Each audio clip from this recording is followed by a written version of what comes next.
line लावून घ्यावी आणि जे मोर्चासाठी नेमलेले अधिकारी व अंमलदार आहे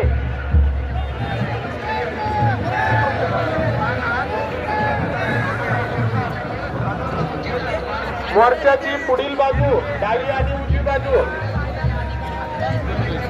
मोर्चा क्रमांक 1 ची डावी उजवी बाजू आणि मागील बाजू पॅन्डल समोर या आपण पॅन्डल समोर